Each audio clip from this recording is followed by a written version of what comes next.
여러분 안녕하십니까? 1월 7일 화요일 프레스 라이브 구경호입니다.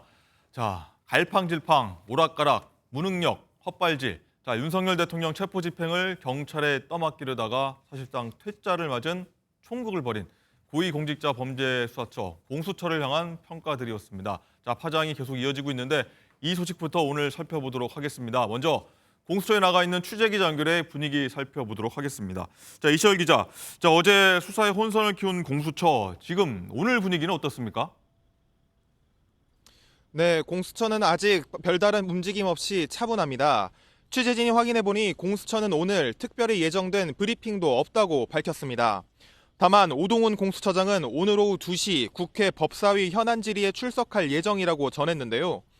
어제 경찰에게 체포영장 집행을 일임하겠다는 공문을 보냈다가 철회하며 큰 혼란을 일으킨 만큼 여야 의원들의 질의가 집중될 것으로 보입니다. 경찰 국가수사본부는 어제 긴급 기자회견을 열고 공문에 법률적 논란이 있다며 사실상 집행 거부 의사를 밝혔습니다. 경찰은 내부 법률 검토를 거쳐 공수처 집행지휘 공문은 법률적 논란이 있는 것으로 판단했다고 설명했는데요. 윤 대통령 대리인단도 이를 영장집행 하청이라고 표현하며 또 다른 불법 행위라고 강하게 비판했습니다. 네, 공수처가 어제 서울 서부지법에 윤 대통령 영장을 재청구했는데 그럼 언제 발부가 되는 겁니까? 네, 공수처가 재청구한 체포영장은 오늘 중으로 발부될 것으로 전망됩니다. 지난달 발부받았던 체포영장은 어제 자정을 끝으로 기한이 만료됐습니다. 공수처는 기한을 연장하기 위해 영장을 처음 발부받았던 서울 서부지법에 체포영장을 재청구했는데요. 이번 체포영장 유효기간은 따로 밝히지 않았는데 예상치 못한 상황을 대비해 7일 이상 기한을 달라고 요청한 것으로 알려졌습니다. 영장이 다시 발부된다면 공수처와 경찰은 일정을 논의한 후 재집행에 나설 전망입니다. 하지만 지난 1차 집행 때와 마찬가지로 대통령 경호처가 강경한 태세로 나온다면 집행에 난항을 겪을 것으로 예상됩니다. 지금까지 공수처 앞에서 MBN 뉴스 이시열입니다.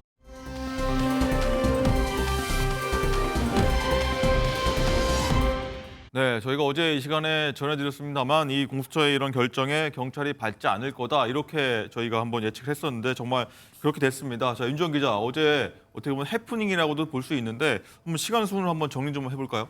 네, 일단 공수처는 그제 오후 9시쯤에 경찰에 체포영장 집행을 일임한다 이런 내용의 공문을 보냈습니다. 이 공문은 경찰이 어제 오전 7시에 접수를 했는데요. 그런데 이런 사실이 이 대중에게 알려지면서 언론 보도를 통해서 알려지면서 이 공수처가 체포영장 집행을 경찰에게 떠넘기려고 한다라는 비판이 쏟아졌습니다. 네. 이런 비판에 대해서 공수처는 9시 40분, 오전 9시 40분에 브리핑을 진행합니다. 이 배경을 설명하기 위한 것이었는데요.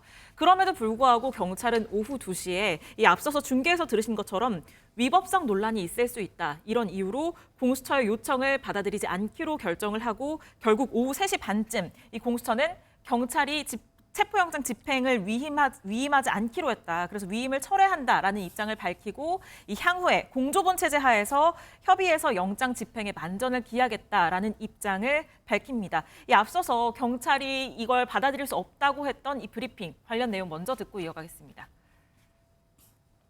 특별수사단은 오늘 07시경 공수처로부터 체포영장 및 수상영장 집행지휘 공문을 접수했습니다.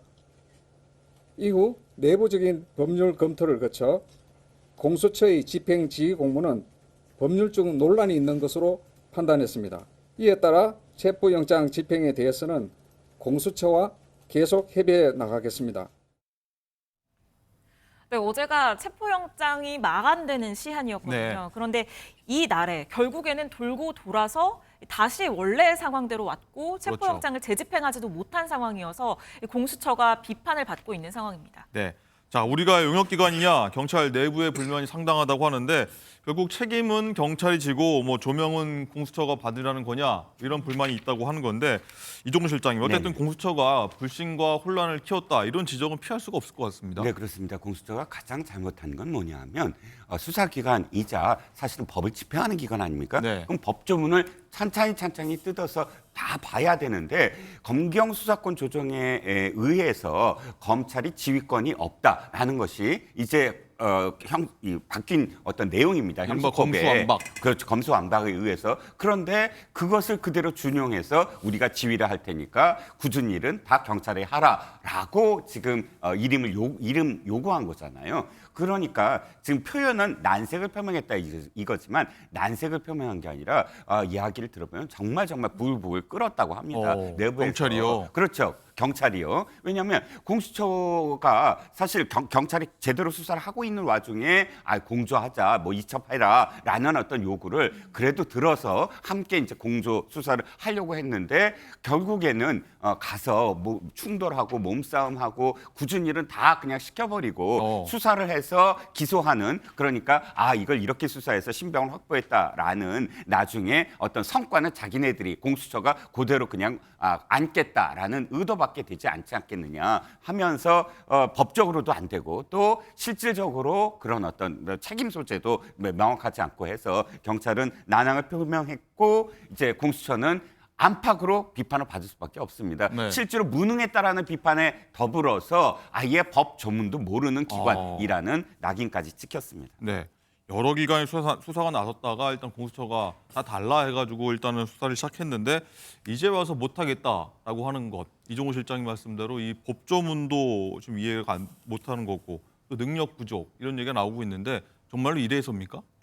일단 다 기억하시겠지만 사실 이 내란 혐의 수사 초반에는요. 경찰과 검찰 그리고 공수처까지 이 세 개의 수사기관이 굉장히 경쟁적으로 수사했던 거 다들 기억하실 겁니다. 네. 그 상황에서 공수처가 공수처법 24조에 따라서 사건을 이첩하라라고 요구를 했거든요. 공수처법 24조에 따르면 그러니까 대통령과 같은 고위공직자에 대한 고위공직자 수사처에서 수사할 수 있는 권한에 대해서는 이첩을 요구할 수 있는 권한이 있습니다. 따라서 사건을 이첩하라라고 요구를 했고 그것에 따라서 지금 경찰도 사건을 이첩해 온 상황이었거든요. 검찰도 마찬가지고요. 네. 그런데 그렇다면 애초에 사실 수사 역량이라든지 또는 이런 체포 영장을 집행할 수 있는 능력이 좀 부족한 상황이었고 조직 구성 자체가 그런 부분들이 너무 인력이 적어서 어렵다라는 상황들이었다면 애초에 사건을 왜 이첩해달라고 요구를 했는지 이 부분에 대한 비판은 계속 나올 것 같거든요. 네. 물론 그 수사에 대한 의지라든지 그리고 공수처가 뭔가 이 수사를 통해서 결과를 보여주고 싶다라는 부분에 대해서는 어느 정도 공감은 가는데 그렇다고 하더라도 이렇게 중요한 사건을 특히나 대통령의 내란 혐의와 관련된 수사와 관련해서 이렇게 영장 집행에 대해서 굉장히 무능한 모습을 보여준다라고 한다면 국민들이 보시기에도 이 귀중한 시간이 낭비되는 모습 안타까워하실 것 같습니다. 그렇죠. 자, 공수처가 우리는 못하겠다. 그래서 경찰에 떠넘겼던 근거를 한번 볼 텐데 검사 출신의 이고은 변호사님 저희가 한번 모셨는데 자, 변호사님 일단 형사소송법 81조 봐야 될 것 같아요. 이 구속영장은 검사의 지휘에 의하여 사법경찰관이 집행한다. 이 부분 같은데 뭐 규정을 좀 넓게 해석한 거 아니냐 이런 얘기가 나옵니다. 네, 그렇습니다. 이 공수처법 47조를 보면 이 공수처 검사 등의 직무와 권한 같은 경우에는 이 형사소송법을 준용할 수 있다라는 규정이 있습니다. 그래서 공수처에서는 준용 규정이 있기 때문에 지금 말씀 주신 형소법의 81조를 적용해서 우리는 이제 사법경찰관 내지는 관리에 해당하는 일반 경찰에게 이런 집행의 권한을 좀 위임하겠다라는 취지로 이야기를 했는데요. 그런데 문제는 아시겠지만 검경 수사권 논란 여러 가지가 있으면서 이 수사 준칙상의 이 수사 지휘권이 폐지가 됐습니다. 그러니까 경찰에서는 현재 검찰에서도 영장을 집행할 때 우리를 더 이상 지휘할 수가 없는데 어떻게 공수처 검사가 이 형소법 81조를 들어서 수사 준칙상 이 폐지된 권한을 우리에게 이야기할 것인가 이 부분은 상당하지 않다라고 주장을 하고 있는데요. 그런데 우리가 봐야 될 것은 일임이라는 이 표현 자체가 저는 굉장히 잘못됐다라고 생각이 일임. 듭니다. 만약에 이 공수처에서 이 부분을 일임하려면 예를 들어서 경찰에서 체포영장을 신청했고 공수처 검사가 청구한 체포영장이라고 하면 일임할 수 있을 것 같습니다. 왜냐하면 애초에 신청 자체의 출발이 경찰이었기 때문이죠. 그런데 아시겠지만 이 체포영장을 처음에 청구했던 것은 경찰 신청이 아니라 공수처가 청구한 체포영장입니다. 그렇죠. 따라서 이 부분에 대해서 함께 지휘하에 함께 한다라는 것이 아니라 아예 경찰의 이 집행 부분이 일임한다라는 건 모든 책임을 경찰이 이 집행부에서 지라는 것 아닙니까? 이렇게 해석하기에는 이 형사법상의 규정의 취지에도 맞지 않습니다. 일단은 그 규정 자체가 이 검사의 경찰의 수사 지휘권 자체가 폐지됐다라는 부분에 논란이 될 수 있지만 그 규정에 의하더라도 지휘를 해야 된다는 것인데 이 체포에 대한 부분 모두 일임하겠다라는 것과 지휘하겠다라는 것은 분명한 차이가 있거든요. 그래서 이 부분이 형사법을 너무 넓게 해석한 것이 아니라는 논란이 되기도 하고 정말로 만약에 경찰이 이 제안을 받아들여서 집행을 했다면 이 집행 자체가 또 위법 수사다, 위법한 집행이다라는 논란에 또다시 휩싸일 수 있었기 때문에 이 부분이 다시 정정된 부분은 참 다행이다라는 생각이 듭니다. 네, 그래서 말씀하신 것처럼 공수처가 법조문도 제대로 이해 못하냐 이런 지적이 나온 것 같습니다. 자, 어쨌든요 이시영 기자가 앞서 전해드린 것처럼 영장 재청구가 좀 이뤄졌는데 윤지영 기자, 근데 아까 얘기 나왔습니다. 영장 유효 기간은 뭐 밝히지 않겠다 이런 얘기가 나왔습니다. 일단 영장 재청구 그 얘기 좀 해볼까요? 네, 그렇습니다. 이 영장을 공수처가 재청구한 건 어제 오후 6시 반쯤이었습니다. 네. 이게 영장이 지금 이미 발부가 됐을 수도 있고 되지 않았을 수도 있거든요. 아직 확인은 안 된다. 네, 그렇습니다.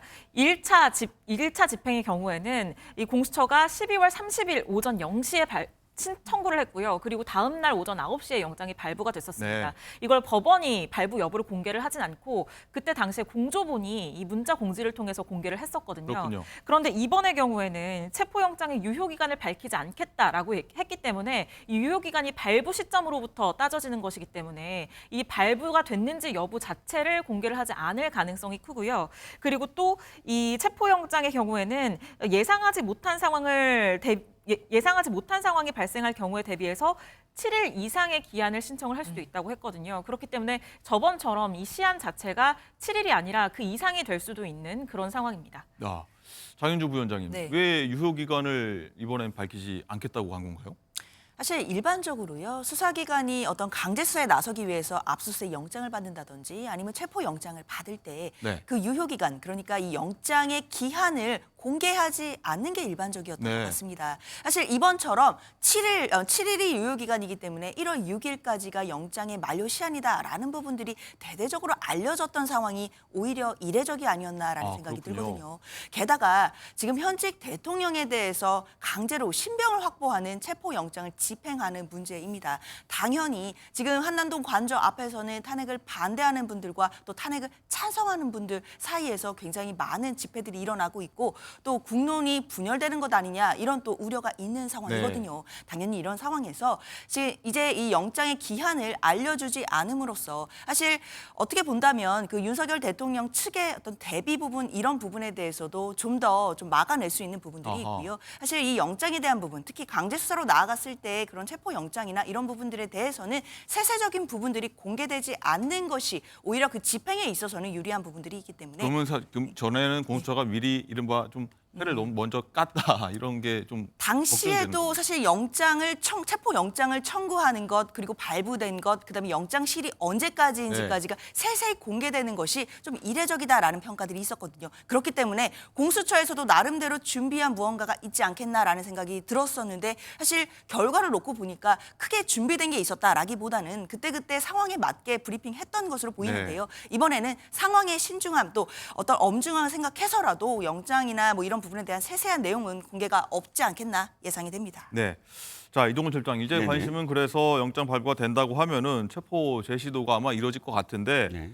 공수처와 경찰이 이렇게 좀 약간 갈등을 빚는 듯한 좀 모양새가 나와서 긴밀한 협조가 가능할까 이런 좀 의구심이 나오고 있는데 집행 실패 또 반복되는 거 아니야? 이런 얘기 나옵니다. 말씀하셨듯이 지금 만약에 다시 재집행을 하려면 해야 될 과제가 양쪽의 관계 설정입니다. 네. 그러니까 지금 드러났듯이 영장 집행조차도 영장을 어떻게 집행하고 누가 책임을 지고 또 일임을 한다 아니다라는 이런 논란이 딱 드러난 걸 보니까 실질적으로 공조본이라는 체제가 있긴 했지만 이첩을 경찰도 그러니까 수사처 그러니까 이 공수처를 지켜보는 어떤 느낌이 강한 것 네. 같아요. 그러니까 우리가 책임질 일은 아니지 않느냐. 영장 공수처가 지금 발부받지 않았지 않느냐. 이런 어떤 태도였고 그런 상황 속에서 자신들이 건의도 많이 했잖아요. 아, 이건 지금 체포해야 된다. 또는 경호처장을 지금 체포해야 된다. 이런 식의 건의도 받아들여지지 않은 상황. 이 모든 것들이 총체적으로 문제가 있었다는 게 다 드러난 상황이니까 첫 번째는 양쪽의 어떤 관계 설정 어떻게 될 것인가, 그리고 협조에 관련된 문제들, 공수처가 좀 더 경찰의 입장을 존중을 하면서 서로 간의 어떤 협력, 그리고 2차 집행을 할 때는 분명히 어디까지 하겠다라는 그런 목표가 확실하게 서야 되고, 이런 것들이 확실하게 관계 설정과 함께 목표 설정과 함께 그다음에 계획이 완전히 성립이 된 이후에 들어가야지, 또다시 아무것도 없는 상태에서 또다시 들어갔다면은 이 1차의 어떤 실패를 되풀이할 수밖에 없다라는 생각입니다. 알겠습니다.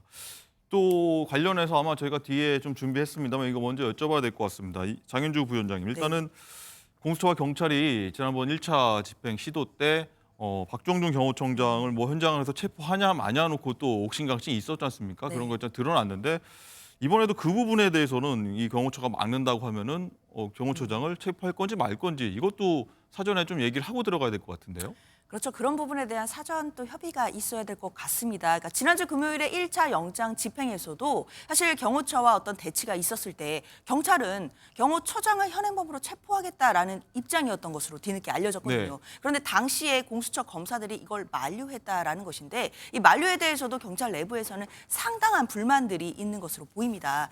그런데 일단 지금 공수처가 지금까지 보여줬던 이런 흔들리는 모습에서 본다면 앞으로 목소리가 좀 커지기는 어렵지 않겠나라는 생각이 들고요. 아마 2차 영장 집행에 있어서만큼은 경찰의 의견이나 또 경찰의 어떤 현장에서의 목소리가 훨씬 더 커질 수 있겠다라는 생각이 듭니다. 그렇기 때문에 경찰로서는 만약에 경호처가 또다시 불법으로 이 부분들을 막는다라고 한다면 특수공무집행 방해죄로 즉석에서 그 바로 현행범으로 체포하고 입건도 할 수 있는 부분들이기 때문에 이런 부분들을 좀 심각하게 고려하고 있을 거라고 생각이 들고요. 또 보도에 보면 뭐 특공대 투입까지도 지금 검토를 하고 있다라고 하니까 아무래도 경찰 입장에서는 2차 영장 집행에서는 반드시 신병을 확보해 내겠다라는 좀 의지가 있는 것 아니겠느냐라는 해석이 가능해 보입니다. 네.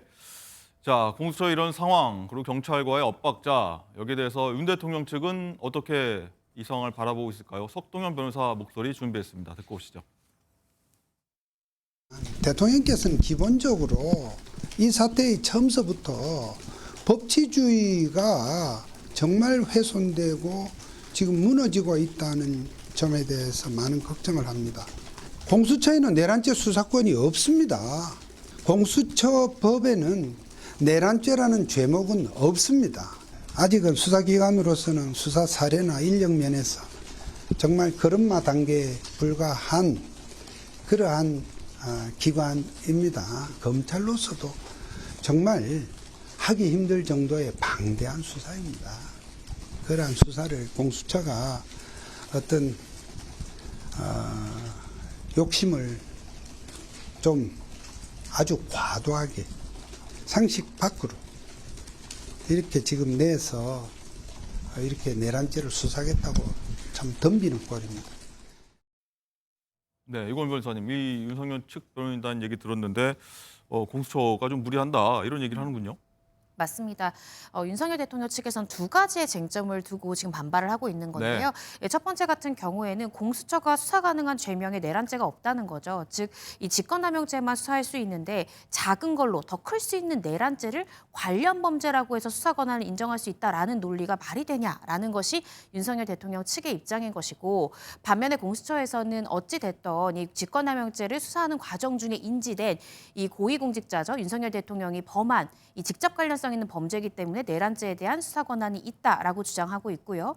두 번째 반발하고 있는 쟁점은 바로 이 관할 법원입니다. 이 서울중앙지방법원에 영장을 청구하도록 이 공수처법에 규정이 되어 있는데 왜 이걸 우회해서 서울 서부지방법원에 청구했냐? 이건 위법한 영장 발부다라고 주장을 하고 있는데요.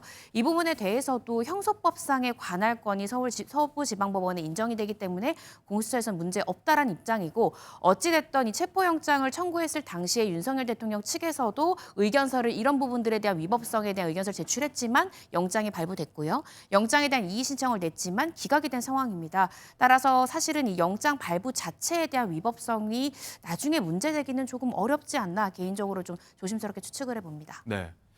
공수처의 이런 결정에 경찰의 반발, 그리고 윤 대통령 변호인단 측의 어떤 반발 목소리 들었고, 자, 윤주원 기자, 정치권에서도 어제 오늘 뭐 여야 할 것 없이 다들 비판 많이 했어요.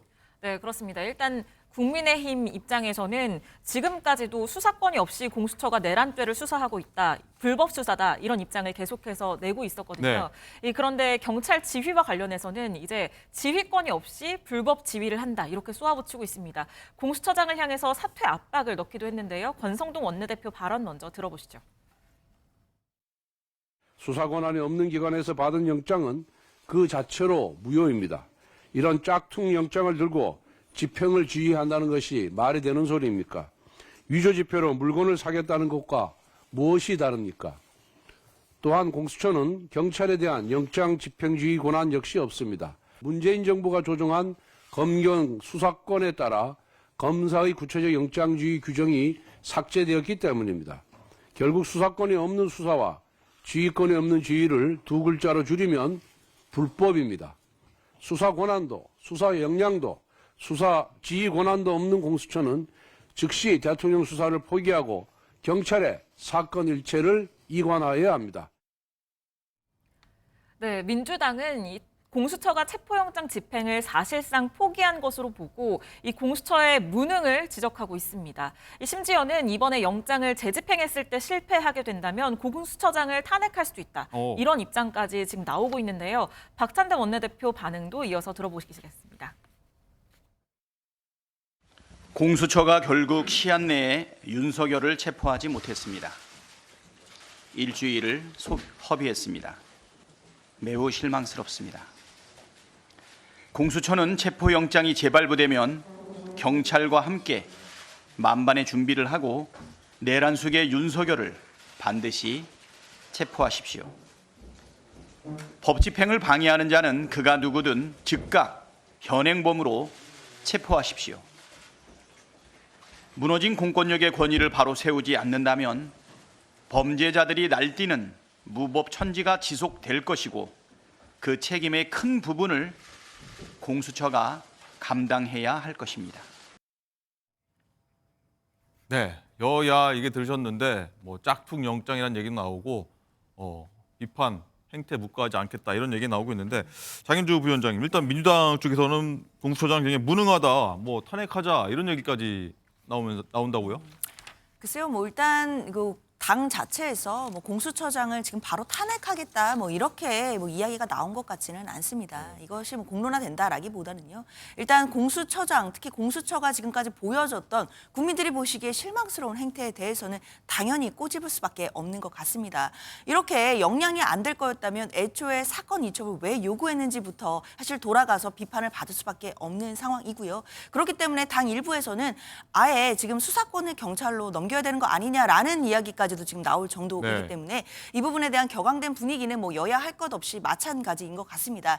그렇다고 해서 바로 탄핵이 되거나 뭐 탄핵을 뭐 추진하겠다 뭐 이런 것보다는 앞으로 일단 공수처와 그리고 경찰이 이 영장을 다시 받게 된다라고 한다면 영장을 집행하는 모습들에서 국민들이 보시기에 국민들이 기대하시는 의지를 좀 더 보여주시기를 그렇게 바라는 그런 요구가 아니겠느냐라는 생각 듭니다. 네. 자, 그러면 오동훈 공수처장은 어떤 생각을 갖고 있을까요? 자, 오늘 오후에 국회 법사위 현안 질의에 오동훈 처장이 참석을 하는데 저희가 과거 발언 한번 모아봤습니다. 한번 들어보시죠. 저희들이 할 수 있는 최선의 일을 하겠습니다. 저희들이 할 수 있는 모든 조치들을 하겠습니다. 저희들 상황이 되면 긴급 체포 또는 체포영장에 의한 체포를 시도하도록 하겠습니다. 체포영장, 그다음에 수색영장에 대해서 원칙에 따라서 권한을 행사할 예정입니다. 기한 내에 저희들 집행할 것입니다. 오늘 영장 집행하시는지 말씀해 주십시오. 청장님, 영장 집행 경찰에 왜 넘긴 겁니까? 부장님, 사건 사실상 포기하신 거 아닙니까? 1차 시도 부족했던 거 아닙니까? 그렇죠. 이럴 거면 검찰에서 왜 가져왔습니까? 네, 어쨌든 큰 소리 뻥뻥 쳤는데 일단 사실상 포기한 거 아니냐, 기자들의 마지막 질문까지 저희가 한번 들어봤는데, 자, 오동훈 공수처장은 뭐 엑스맨이다 이런 비아냥까지 나오는 상황인데, 윤지영 기자, 일단 오동훈 공수처장은 어떤 인물입니까? 네, 오동훈 공수처장 사법연수원 27기로 판사 출신입니다. 판사 출신이다. 네, 1998년에 판사로 임관해서요. 울산지법 부장판사, 수원지법 성난지원 부장판사 등을 거쳐서 2017년 퇴직하고 이 법무법인에 재직을 했습니다. 그러다가 이 여당 추천으로 윤석열 대통령에 의해서 지난해 5월 2대 공수처장으로 임명이 됐는데요. 취임 이후에 계속해서 수사 경력이 부족하다는 비판을 받아왔습니다. 이번에 내란죄 수사와 관련해서도 초반에는 출국 금지 조치를 내리고 적극적인 수사 의지를 드러냈지만 결국에는 체포영장 집행에 실패하면서 무능하다는 비판이 지금 쏟아지고 있는 상황인데요. 앞서 말씀하신 것처럼 민주당 박지원 의원은 바보 공수처장이다, 엑스맨 공수처장이다 이렇게 맹비난, 비아냥에 가까운 맹비난까지 쏟아부었고 일각에서는 여당 추천으로 공수처장이 됐기 때문에 수사를 일부러 지연시키려고 하는 것 아니냐 이런 의혹까지 받고 있는 상황입니다. 네, 사실 뭐 검사 출신 아닌가라는 얘기를 많이 하셨을 텐데 판사 출신이고 여당이 추천했다. 그래서 이런 약간 무능이라고 봐야 될지 안 하는 거 수사를 안 하는 건지 이런 뭐 왔다 갔다 하는 얘기도 나오고 있는데 이종호 실장님은 네네. 이 오동훈 공수처장은 어떻게 보십니까? 일단 국민의힘 추천 맞습니다. 그런데 국민의힘 쪽에서 추천은 했지만 윤석열 대통령이 내심 공수처장으로 임명하고 싶은 사람은 딴 사람이었어요. 김태규 지금 방통위 부위원장이 그렇군요. 지금 권한대행이죠. 김태규 당시는 국민권익위 부위원장이었는데 네. 그렇게 추천을 사실 임명을 하려고 하니까 법원 행정처장이 그때 당시에 후보 추천위원회 당연직 위원인데 캐스팅 보트를 쥐고 있었거든요. 여야 뭐 이렇게 해서 동수일 때. 근데 반대를 했어요. 적극적으로. 그러다 보니까 두 사람이 결국은 추천이 되고 한 사람이 검사 출신, 한 사람이 판사 출신입니다. 네. 그러다 보니까 아이고 내가 검사인데 검사 출신 하면 나중에 또 얘기가 나오겠거니 해서 윤 대통령이 판사 출신인 지금 오동훈 지금 공수처장을 임명을 했는데 문제는 이거예요. 그 후에 청문회에서 상당히 이야기가 많았어요. 국민의힘 추천이라고 했는데 결국 알고 봤더니 옛날에 민주당의 전신인 열린우리당의 이근식 의원에게 300만 원의 후원금을 보냈어요. 그런데 단순히 후원금을 보낸 것만이 문제가 아니고 판사 출신이 사실 후원금 보내는 게 안 되잖아요. 그렇죠. 그런데 이렇게 한 거예요. 그 직업을 자영업 이렇게 해서 꼼수로 우회로 이렇게 뭐 그 후원금을 보내서 더 문제가 있었습니다. 그러니까 뭐 길게 말씀드렸습니다만 야당에서 국민의힘 추천이니까라고 하기에는 굉장히 모호한 부분이 많다는 겁니다. 네, 자 이건 변호사님 일단은 뭐랄까 공수처장이라고 하면은 뭐랄까 수사 같은 경우는 검사 쪽이 많이 좀 잘한다 이런 얘기들이 있었는데 뭐 이런 부실 수사 논란이 뭐 이렇게 보면 뭐 판사 출신이어서 그런 거 아니냐라는 얘기도 좀 나올 법하고요. 어쨌든 앞으로의 수사 방향까지 좀 한번 짚어주시죠. 네, 일단은 영장을 다시 한 번 더 청구하지 않았습니까? 이제 체포영장 발부 여부를 우리가 좀 살펴봐야 될 것 같은데요. 조심스럽게 추측을 해보자면 일단 발부를 한번 했기 때문에 체포영장에 대해서는 다시 발부될 가능성이 높지 않을까 싶습니다. 그럼 체포영장이 한 번 다시 발부가 된다고 하면 또다시 집행의 문제에 직면하게 됩니다. 이번 집행에 사실상 성공하지 못한다면 결국에는 현직 대통령에 대한 조사 없이 구속영장으로 직행해야 되냐라는 문제가 발생하게 됩니다. 네. 만약에 체포영장이 발부가 되고 집행에 성공한다면 그간 계속 일주일 동안 보도했던 내용처럼 아마 공수처로 이동을 해가지고 조사를 하게 될 것이고요. 48시간 내에 구속영장 청구 여부를 결정하게 되겠죠. 그런데 집행에 실패할 경우엔 결국 피의자에 대한 조사 없이 구속영장 청구 여부를 고민하게 될 것이고요. 현재 사실은 이 윤석열 대통령을 제외한 뭐 김용현 전 국방장관이라든지 이 주요 공범들이 다 구속이 된 상태고 기소가 된 상태이기 때문에 구속영장을 직행하더라도 결국 청구할 수밖에 없는 상황이지 않나 조심스럽게 한번 추측을 해봅니다. 법원이 재청구한 체포영장은 정상대로 오늘 나오겠죠? 네, 오늘 될 것 같습니다. 왜냐하면 그 전에 청구했던 것도 한 30시간 정도가 걸려서 발부가 됐는데요. 사실 체포영장을 다시 청구한다고는 하지만 실질적 의미가 연장에 불과하기 때문에 물론 유효기간을 얼마를 요청했는지는 저희가 알 수가 없습니다. 뭐 14일을 요구했는지 최대 한 달까지도 저는 검사로서 유효기간을 기재해 본 적이 있는데요. 최대 한 달까지도 가능하다? 네, 가능합니다. 그래서 뭐 예를 들어서 수사 중지가 되어 있고 피의자가 해외로 도피한 경우에는 이제 공소시효 만료일까지 오늘까지도 사실을 적시해서 체포영장 발부받기도 하는데요. 어찌 됐던 간 이 영장 첫 번째 발부에 30시간이 걸렸기 때문에 오늘 중에는 이 연장의 의미를 갖는 재청구에 대한 결과가 나오지 않을까 싶습니다. 알겠습니다. 근데 체포영장이 나오게 되면 공수처와 경찰이 이제 2차 재집행에 나설 텐데 성공할 수 있는 것이냐 여기에 아마 관심이 쏠릴 겁니다.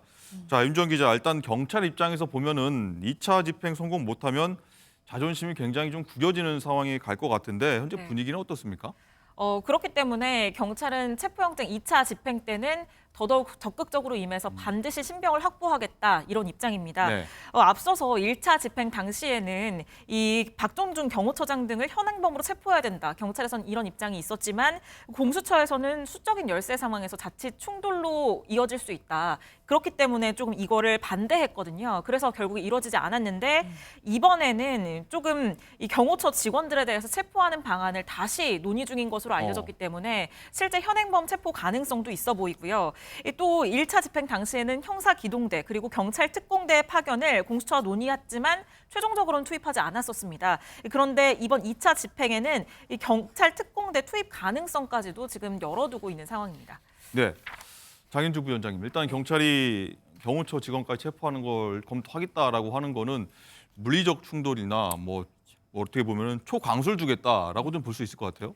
그렇죠. 물리적 충돌이 그렇기 때문에 굉장히 우려될 수밖에 굉장히 걱정됩니다. 없습니다. 그렇죠. 그리고 국민들이 보시기에도 양쪽 국가 기관이잖아요. 네. 경찰과 경호처가 충돌해서 공직자들이 혹시 다치는 일이 있다라고 한다면 국가적으로 봐도 굉장히 불행한 사태일 것입니다. 그렇기 때문에 이런 부분들이 좀 마무리되고 또 질서가 유지되는 방향으로 집행이 됐으면 하는 것이 당연히 모든 국민들의 바람일 텐데요. 그렇지만 경호처가 만약에 계속해서 불법으로 극렬하게 저항을 하게 된다라고 한다면 경찰로서도 남은 선택지는 별로 없는 것 같습니다. 경찰 입장에서는 일단 영장을 판사가 발부한 영장을 들고 가는 것이고 이게 헌법에 따른 영장주의에 따른 것이기 때문에 이것을 막아선다면 당연히 공무집행방해로 현행범으로 체포할 수 있다라는 입장입니다. 그렇다면 이 부분에 대해서 경호처가 딱히 저항할 수 있는 논리는 없어 보이거든요. 그렇기 때문에 경찰로서는 아마 추가 인력도 굉장히 많이 투입할 것으로 보이고 뭐 필요하다면 뭐 특공대까지 투입을 해서 지금 경호처의 인력들을 좀 수적으로 압도하겠다라는 좀 전략들이 보이거든요. 이렇게 된다라고 한다면 다소간의 물리적 충돌이 예견된다고 하더라도 경찰로서는 2차 집행을 통해서 대통령의 신병을 확보하는 체포영장 집행에 나아가겠다라고 하는 강력한 의지가 지금 보이고 있습니다. 네. 어쨌든 두 수사기관이 대통령을 두고서 대치하는 상황이 벌어질 텐데 이거를 사실 대내외 시선도 굉장히 걱정이 됩니다. 굉장히 생중계가 될 거기 때문에 뭐 충돌이 벌어진다고 하면은 그럼 시선들이 굉장히 걱정된다 이런 얘기도 있는데 이종호 실장이 이걸 2차로 끝내야 되는 건지 안 되면 또 경찰이 2차, 3차, 4차까지 이어진다면 굉장히 대내외에 보는 우리나라의 시선도 안 좋아질 것 같습니다. 네, 안타까운 건 지금 이 영장 집행과 관련돼서의 해프닝이 계속 되다 보니까 영장이 무조건 집행돼야 된다라는 쪽으로 여론이 그냥 몰려가는 겁니다. 저는 그 전에 윤 대통령과 물밑에서 사전 작업으로 스스로 며칠까지 출두하겠다라는 그런 어떤 협상이랄까요? 어쨌든 물밑 조율이 필요하다고 생각을 하거든요. 말씀하셨듯이 어떠한 경우든 영장을 지금 집행하려고 한다면 지난 1차 집행과 전혀 다른 양상이 전개될 겁니다. 네. 왜냐하면 자 1차 집행 때는 1차 저지선 지금 화면에서 보이시는 이 버스 있지 않습니까? 네. 미니버스가 1차 저지선인데 1차 저지선이 그냥 쉽게 열렸어요. 그런데 이제는 열리지 않을 겁니다. 왜냐하면 양쪽 도열에 있는 길 있지 않습니까? 네.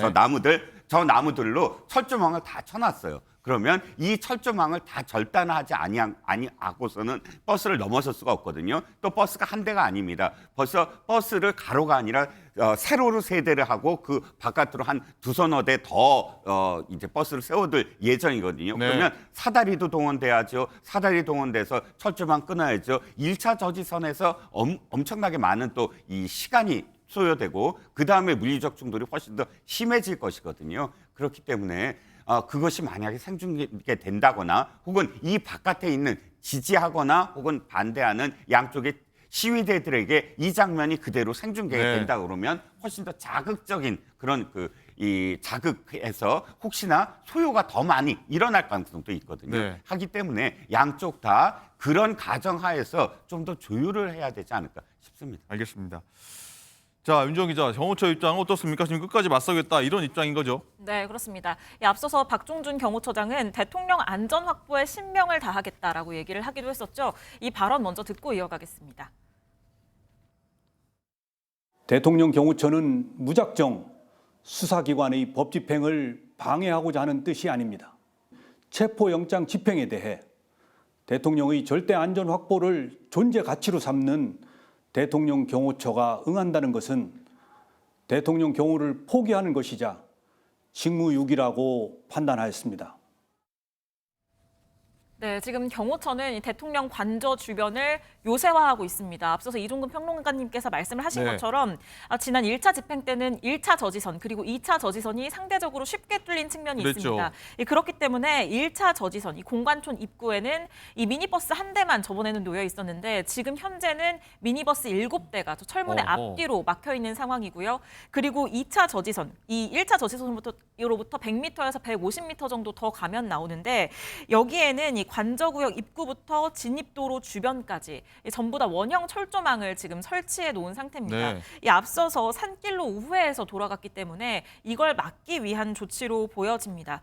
이 날이 갈수록 요새화가 더욱더 심화될 것으로 보이기 때문에 이 경찰이 체포영장이 발부가 되면 당장 내일이라도 집행에 임할 수 있다. 이런 관측까지 나오고 있습니다. 네, 자 이건 변호사님, 일단은 경호처가 경호법과 경호구역 이후로 1차 때 좀 집행을 불허했는데 2차 때도 사실 뭐 바뀌는 상황은 없을 것 같은데 어떻게 봐야 됩니까, 이 부분은?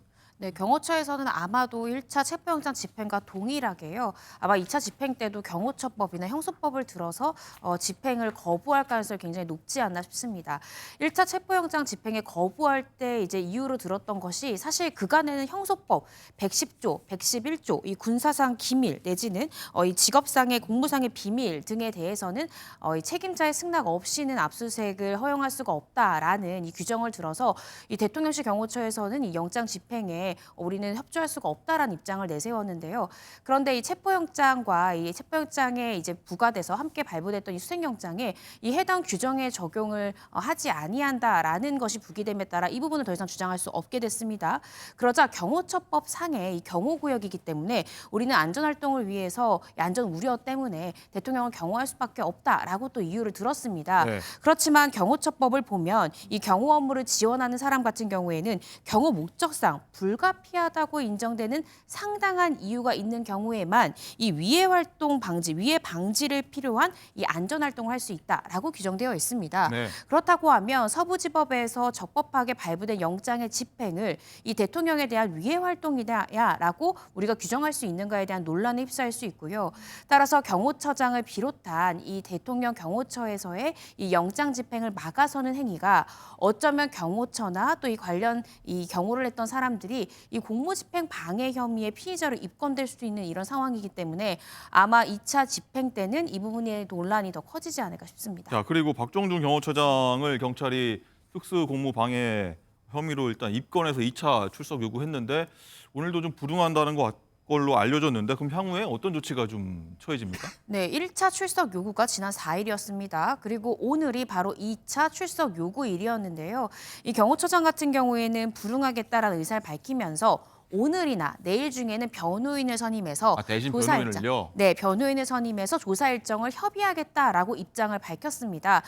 보통 이제 피의자로 조사받을 땐 당연히 변호인을 조력을 받을 수 있는 권리가 있죠. 네. 그래서 변호인을 선임하는 경우에는 변호사가 해당 수사기관과 조사 일정을 협의할 수 있습니다. 따라서 본인이 받을 수 있는 변호인 조력권을 이야기를 하면서 일정을 조율하겠다라고 하니까 이 부분은 나에 대한 이 경호처장에 대한 체포영장 청구도 막을 수 있는 또 하나의 방패막이 될 수 있습니다. 네. 따라서 변호인 선임을 이유로 일단은 출석 일정을 차후 조율하겠다라는 것이 경호처장의 입장입니다. 네, 박종준 경호처장은 지금 자리를 비울 수가 없겠죠. 그래서 변호인단을 대신 출석시킨 게 아닌가 싶은데, 자 윤정 기자, 일단 박종준 경호처장에 대해서도 또 많은 분들이 관심 갖고 있는 것 같은데 이번에 이름을 처음 알았다, 경호처장 네. 이름을 이런 분도 갖고 계신데 어떤 인물입니까? 네, 앞서서 오동훈 공수처장은 판사 출신이지 네. 않습니까? 박종준 경호처장은 경찰 출신입니다. 경찰. 네, 경찰대 재학 중 29회 행정고시 최연소로 합격을 하기도 했고 또 수석으로 경찰대를 오. 졸업한 엘리트 경찰 출신인데요. 그렇군요. 2010년 경찰처 차장으로 승진하면서 경찰대 2기생 중에는 처음으로 치안 정감에 오르기도 했습니다. 그리고 지난 19대, 20대 총선에서는 이 여당 후보로 출마를 하기도 했는데 이 모두 낙마했고 결국에는 이 야인으로 지내다가 지난해 9월부터 지금 김용현 전 국방부 장관 후임으로 이 대통령 경호처장에 발탁이 됐습니다. 김용현 후임이다. 네. 자, 그리고 이번 정부 들어서 경호처 논란이 좀 끊이지 않았는데 뭐 초대 경호처장이 김용현 전 장관이고 그런데 이번 정부 들어서 이 경호처에 대한 예산과 뭐 인력이 크게 늘어났다 이렇게 좀 알려졌어요. 네, 그렇습니다. 2025년 올해 이 경호처 예산이 1,390억 원입니다. 이 지난 2022년 예산보다 43.4% 정도 급증을 한 거의 겁니다. 절반이나 올랐네요. 네, 그렇습니다. 특히 올해 인건비 예산이 635억여 원으로 지난 3년 동안 17%가 넘게 늘었습니다. 그렇다는 건 인력 규모도 더 늘어났을 수 있다는 것을 의미하는데 몸집을 지속적으로 키워온 것입니다. 이 경호처가 견제기구가 없이 너무 막강한 조직으로 존재를 하는 상황에서 이 전문가들은 경호처 논란을 차단하기 위해서 어떤 민주적인 견제 장치를 마련해야 한다 이런 얘기도 나오고 있습니다. 네, 자 그런가 하면 최상목 대행은 경호처 통제 지휘 요구에 침묵하고 있습니다. 여기에 대해서 이재명 민주당 대표는 최상목 대행의 방임은 제2의 내란 행위라며 탄핵 추진까지 거론하고 나선 상황입니다. 이재명 대표 발언 듣고 오시죠. 근데 이 사태를 수습할 책임이 있는 직무대행, 대통령 직무대행이 역시 똑같은 질서 유지 책임을 다하는 게 아니라 질서 파괴 행위를 하고 있는 것 같습니다. 심각하게 이 대통령 직무대행의 이런 질서 파괴 행위, 제2 내란 행위에 대해서 우리가 엄정하게 책임을 물어야 되지 않을까 하는 생각이 들었습니다. 네, 대행의 대통령 대행의 대행에 대한 탄핵 얘기를 지금 하고 있는 것 같은데 어떻습니까? 탄핵을 하겠다는 겁니까? 어떻습니까? 글쎄요. 최상목 권한대행에 대해서 뭐 탄핵을 바로 추진한다 이런 입장은 아닌 것 같습니다. 그렇지만 최상목 권한대행이 지금 권한대행의 직에 있으면서 국가적인 혼란을 제대로 수습하고 있는지에 대해서는 분명히 의문이 있습니다.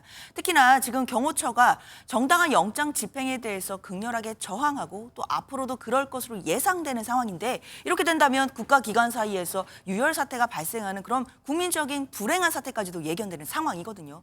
당연히 권한 대행으로서 경호처에 대해서의 지휘권도 발동해야 되는 것 아니겠느냐라는 것이 야당의 입장입니다. 특히나 지난주 금요일에 있었던 1차 영장 집행에 대해서 경호처가 불법으로 막은 부분에 대해서만큼은 경호처장의 업무 배제라든지 여러 가지 할 수 있는 일들이 있음에도 이 부분을 그대로 직무를 하지 않은 부분에 대해서는 형법 122조에 따른 직무유기 혐의로도 지금 고발이 가능한 것 아니냐 이런 이야기는 나오고 있거든요. 그렇기는 하지만 일단 권한대행에 대해서 바로 탄핵으로 가는 것 이런 부분에 대해서는 결정되거나 구체적으로 논의되는 단계는 아닙니다. 네.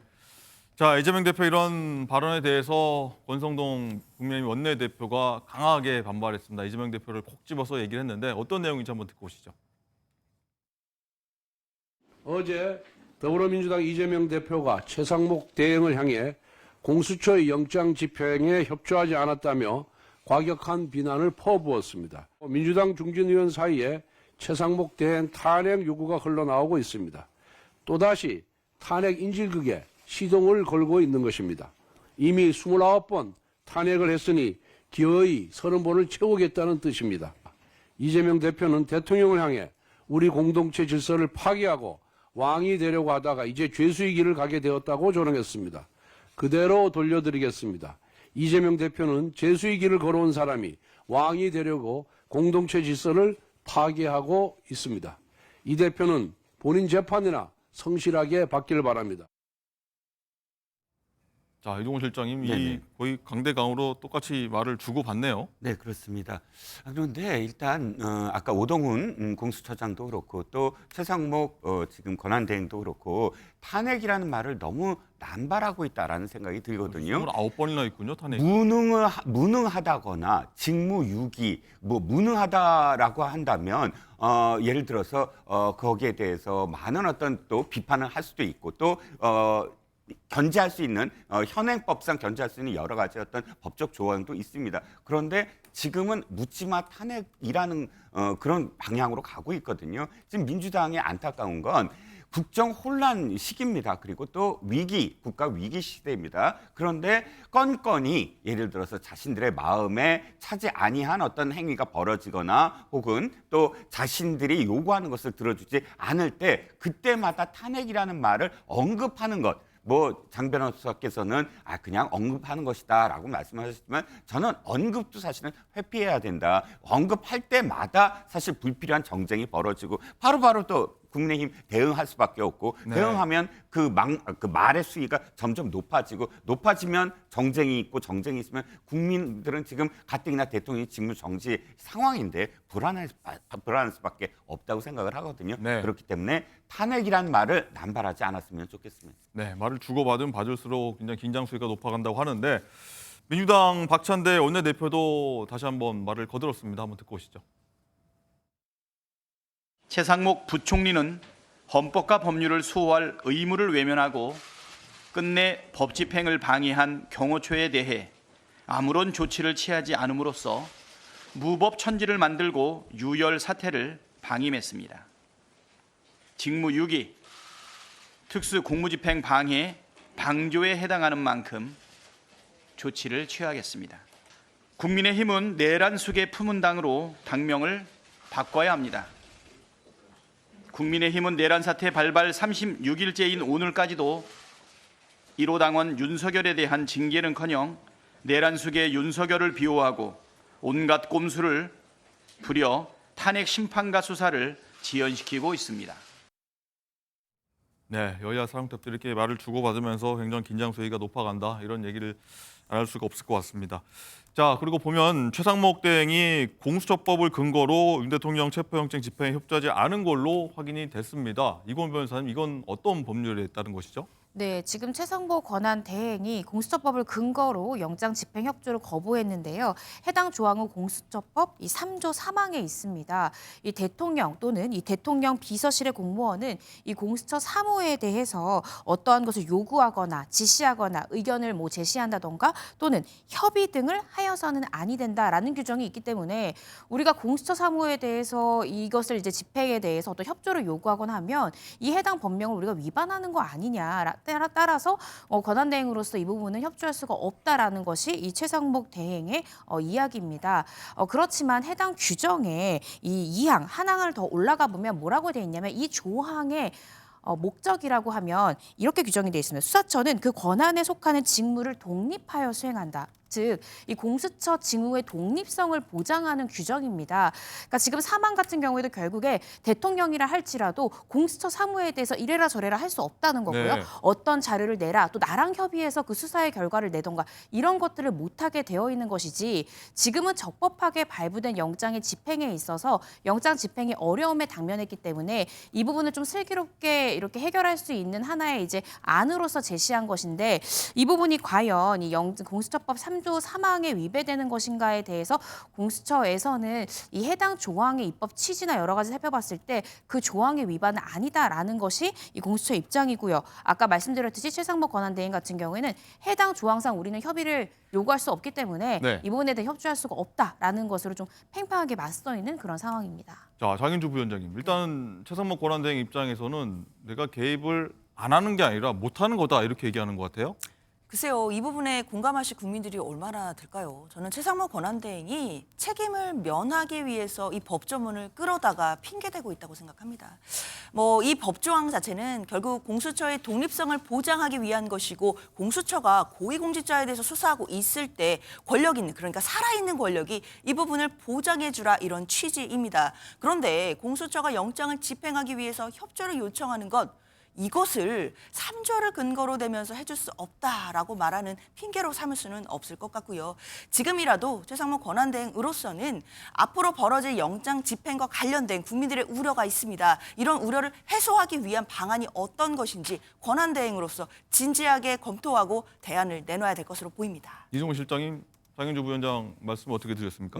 이 법 해석에 관해서는 저는 공감을 합니다. 왜냐하면 적극적인 어떤 의미에서도 공수처의 사무에 관해서 공수처가 무엇인가를 하려고 하는데 수사를 하려고 하는데 대통령실이 그것을 간섭해서는 안 된다라는 조항으로 보이지 공수처가 어떤 협조를 요구했을 때 그것마저도 들어주지 마라라고 해석하는 건 너무나 좀 과한 해석인 것 같긴 한데 거꾸로 이게 문제가 아니라 사실상 최상무 권한 대행이 과연 지금 직무가 정지되어 있는 대통령의 경호처에 대해서 이래라 저래라 할 수 있는 권한이 분명히 있느냐 이 문제는 좀 따져봐야 될 것 같거든요. 네. 그러니까 그런 방향으로 사실 접근을 해서 최상무 권한대행이 얘기하고 있다면 어느 정도 법조항의 어떤 유무를 떠나서 공감 가는 부분이 있는데 거꾸로 공수처법을 원용을 해서 이렇게 얘기한다면 사실 조금 부적절하지 않나 싶습니다. 네.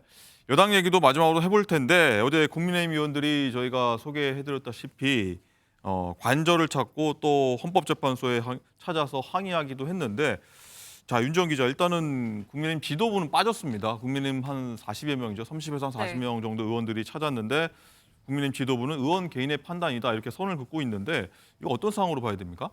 네, 지금 국민의힘으로서는 지도부는 지금 장외 집회에 선을 긋고 있습니다. 하지만 개별적인 의원들의 네. 행동 자체를 어떻게 통제할 수는 없다. 뭐 이런 입장인데요. 신동욱 수석 대변인이 어제 국회에서 이 비상대책위원회 연석회의 직후에 여기에 대해서 입장을 밝혔는데 당 지도부는 지금 신중한 입장이다. 개별적으로 가시는 분들에 대해서는 가라 말라 할 수 있는 상황은 아니다. 이렇게 얘기를 했습니다. 또 국민의힘 내부에서는 지금 이런 움직임에 대한 비판적인 시각도 있어 보이는데요. 이 소장파인 김재섭 의원은 광장 정치 한복판으로 뛰어들어가 버리면 국정이 혼란해지고 국민들도 불안해하실 것이다. 이렇게 경고를 하기도 했습니다. 네.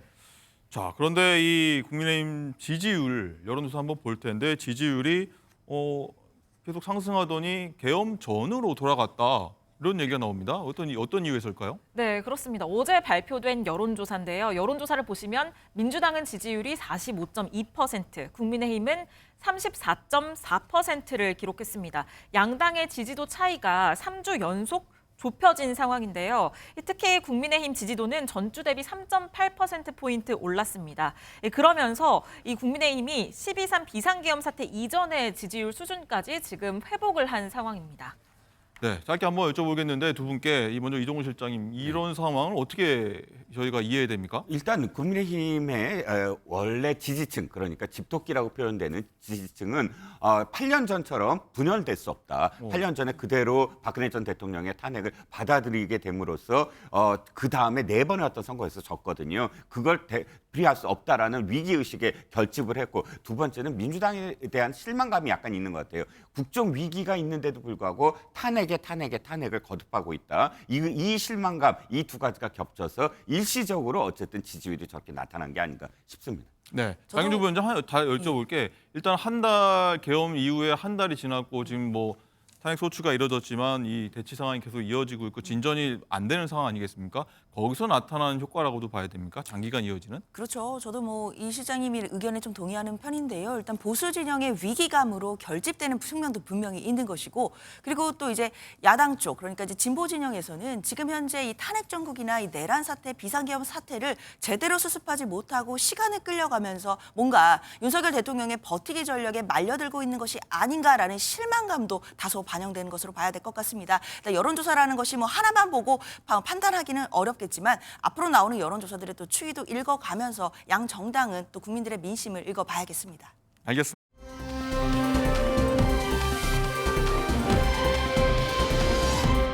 라이브픽입니다. 존속살해 혐의로 무기징역을 선고받고 25년째 복역 중이었던 김신혜 씨가 억울한 옥고에서 풀려났습니다. 김신혜 씨는 2000년 수면제를 탄 술을 부친에게 복용케 해 살해했다는 혐의로 대법원에서 무기징역형이 확정됐는데요. 검찰과 경찰이 김 씨가 아버지 앞으로 든 8개의 보험 등을 보고 재판에 넘긴 겁니다. 하지만 김 씨는 당시 경찰이 영장 없이 압수수색을 했고 폭행과 가혹행위로 자백을 종용받았다며 동생이 범인으로 몰려 거짓 진술을 했다 억울함을 호소했는데요. 경찰 수사의 위법성과 강압성을 인정한 재판부는 2015년 재심 개시를 결정했고 9년여 만에 범죄 사실의 증명이 없고 범행 동기가 없어 보인다며 무죄 판결을 내렸습니다. 이미 지나버린 25년 출소한 김신혜 씨는 잘못된 일을 바로잡는 것이 수십 년 걸려야 하는 일인가 많은 생각을 했다며 다시는 이런 일이 반복되지 않기를 바란다 전했습니다. 윤 대통령의 체포영장 집행, 해외에서도 관심이 뜨거운데요. 미국의 정부효율부 수장으로 지명된 일론 머스크의 반응이 화제입니다. 일론 머스크는 어제 자신의 SNS에 한 뉴스 매체가 올린 윤 대통령 지지자들의 광화문 집회 현장 사진과 한국의 공수처가 윤석열 대통령에 대한 체포영장 집행을 경찰에 넘기기로 했으며 윤 대통령에 대한 지지가 높아지고 있다는 내용의 글을 공유했는데요. 그러면서 한국의 난세, 실제로 이슈의 핵심은 무엇인가라며 의미심장한 질문을 던졌습니다. 지난 3일에도 한 시위자가 든 도둑질을 멈춰라라는 팻말 사진에 와우라는 댓글을 남기기도 한 머스크. 해당 구호는 2020년 미국 대선에서 트럼프 대통령 당선인이 패배한 뒤에 불복하며 사용하던 문구였습니다. 일각에서는 보수층을 지지하고자 하는 머스크의 정치적인 의미가 담겨 있는 것으로 보인다고 분석하고 있습니다.